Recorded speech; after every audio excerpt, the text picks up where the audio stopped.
Municipality పరిధిలో పేద కుటుంబాలు నివాసం ఉంటున్న పేద ప్రజలు కూలి నాలి చేసుకొని బ్రతుకుతున్న కాలనీల మధ్యలో ఒక డంపింగ్ యార్డ్ అని వర్మీ కంపోస్ట్ యార్డ్ అని నిర్మాణం చేసింది గతంలో బీజేపీ అధికారంలో ఉన్న మున్సిపాలిటీ నాయకులు.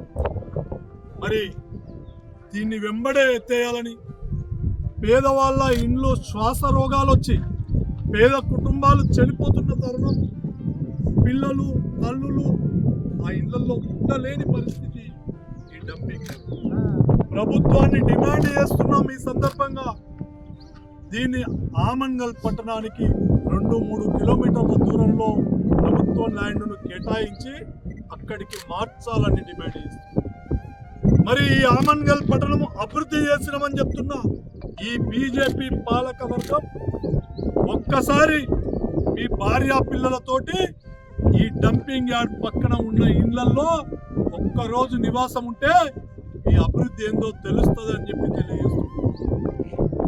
ఈ మోసపూరితమైన బీజేపీని, ఈ మోసం చేసిన కాంగ్రెస్ పార్టీని ఆమన్గల్ మున్సిపాలిటీ ప్రజలు తిరగబడి వీళ్ళను ఓడగొట్టడానికి తయారయ్యారు. వచ్చే రోజులలో కొద్ది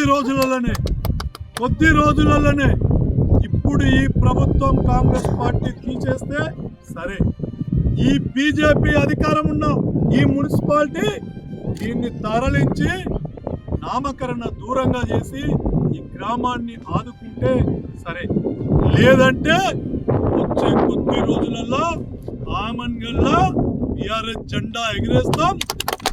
ఎగిరేసిన నెల రోజులకే ఈ డంపింగ్ యార్డ్ ని ఇక్కడి నుంచి తరలిస్తాం.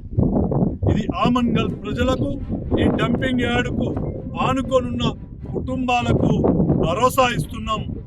కానీ మేమొచ్చి చేసే లోపే మీకు చిత్తశుద్ధి ఉంటే, మీకు ఆత్మ గౌరవం ఉంటే, ఈ ప్రజలు మీకు ఇచ్చిన అధికారాన్ని మీరు నిలబెట్టుకున్నారు, న్యాయం చేస్తామనే నమ్మకం మీకుంటే ఈ డంపింగ్ యార్డ్ని ఇక్కడి నుంచి తొలగించి ఆ పేద కుటుంబాల పిల్లల్ని బ్రతికించే విధంగా ప్రయత్నం చేయాలని టీఆర్ఎస్ పార్టీ కల్వకుర్తి నియోజకవర్గం తరఫున ఈరోజు మున్సిపాలిటీలో బస్తీ బాట కార్యక్రమాన్ని ఏర్పాటు చేసినాం.